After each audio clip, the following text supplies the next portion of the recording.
Greetings ladies and gentlemen, and welcome to today's Reddit series video from the subreddit HFY called Glintstone Ch.16 Quest, written by some guy named Ted. The link to the original is down below, and as always, I hope that you enjoy, and if you do, please consider subscribing.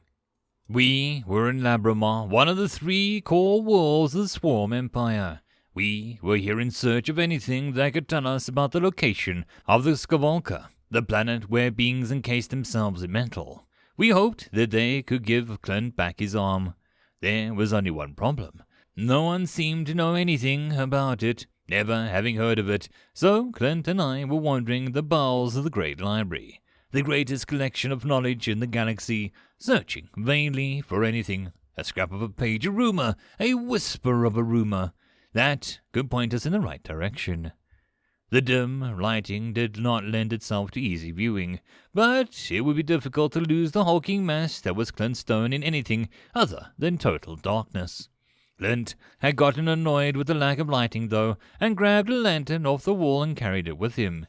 Clint and I had wandered these stacks, soaring high above our heads, for hours, traveling deeper and deeper into the library. We had looked everywhere that we could think of for information on Skavalka. Sections on the history of the planet's ancient myths, abnormal civilizations, and even the census. Nothing had given us anything that we could use. Clint sighed in frustration. I was nearly as frustrated as him. We Jahan are not meant to wander in the dark and closed spaces, and we had been here enclosed by the walls and wood and paper for hours upon hours. We passed through one of the rare reading rooms, spacing at irregular intervals, and everything else in the library was nothing but books and shelves, extending for miles in either direction, and up and down. One could almost get lost in here. This reading room contained an oddity. There was a being seated at one of the tables, hunched over the table, a stack of thick books beside him, and one particularly large volume resting on the table in front of him. As I watched, he raised a finger and flipped the page. A few seconds later, he did it again, and again. There was no way that he was reading that fast, was there? My foot scraped against the ground, and the being looked up at me. He was old, but not that old. He still had some dark hair amongst the grey, and his face was not all lined as it could have been. He was one of the Raccoon race, with long, curling ears and wide mouth, filling the rough place and grinding plants.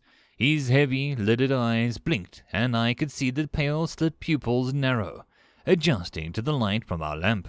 He placed a thin rod of what looked like wood in the pages of his book, fingers long and slender, and shut it, focusing his full attention on Clint and me.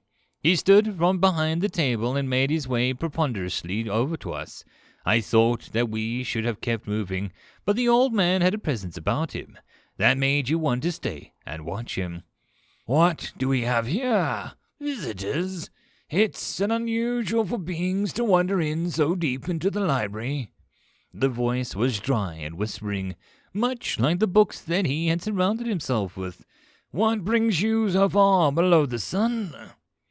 Clint opened his mouth to answer, but the old Raccoon lifted a finger and put it to his lips, quieting him.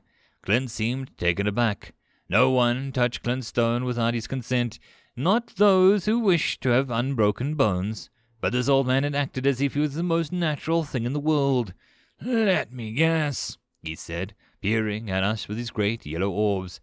It felt like his eyes travelled up my body, looking at me, and then through me.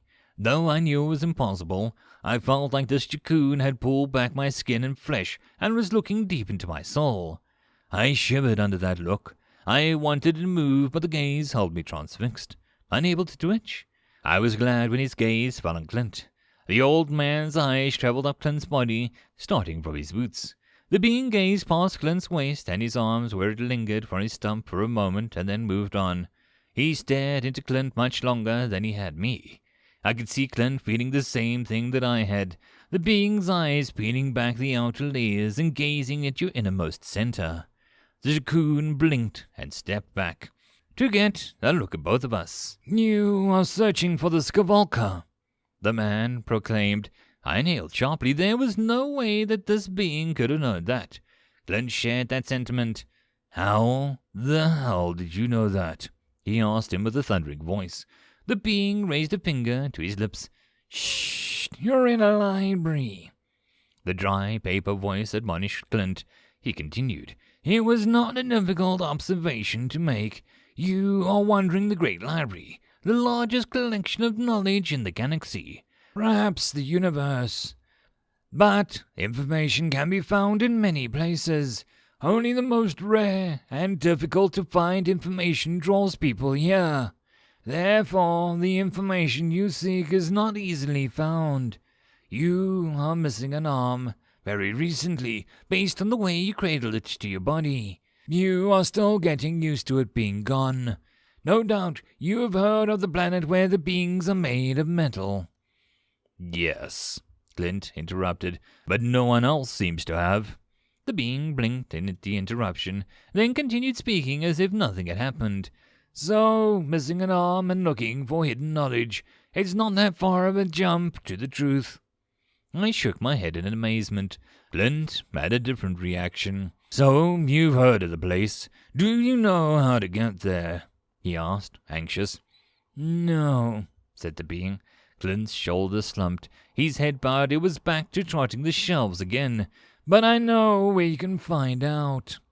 Clint looked up, back again. His being raised his hand, cutting off anything that Clint was about to say. But you must give something to me in return for this knowledge. You must tell me something that I do not know, and I will tell you something that you do not know.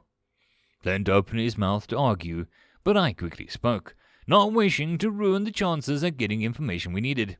There is a plant in the D.W.R.E. system that can taste sweet and salty depending on the color of the sky. The being looked at me.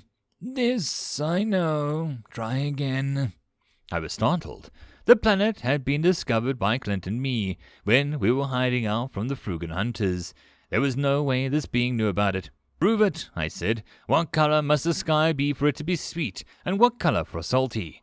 Blue for sweet and red for salty, he answered as soon as I'd finished asking the question. I stared in amazement. There is no way that you could have known that, I said when I had found my voice. I know many things. I am a librarian. It is my job to know things, the being said in his dry, whispery voice. You're a librarian, Clint said. Then isn't your job to help us find books? The old Raccoon shook his head, a careful motion. I am not a librarian. I am the librarian. The librarians are upstairs, ruffling about, touching the books but not learning from them. I am the librarian. I learn from the books. I realized what the being was saying. He was a librarian. A being who was a library, a collection of knowledge. I had looked at the librarian who had been standing there, waiting for us to tell him something that he did not know. I tried again.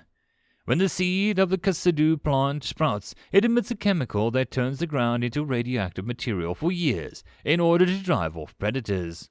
Even before I had finished speaking, I knew that he would know that. The librarian shook his head.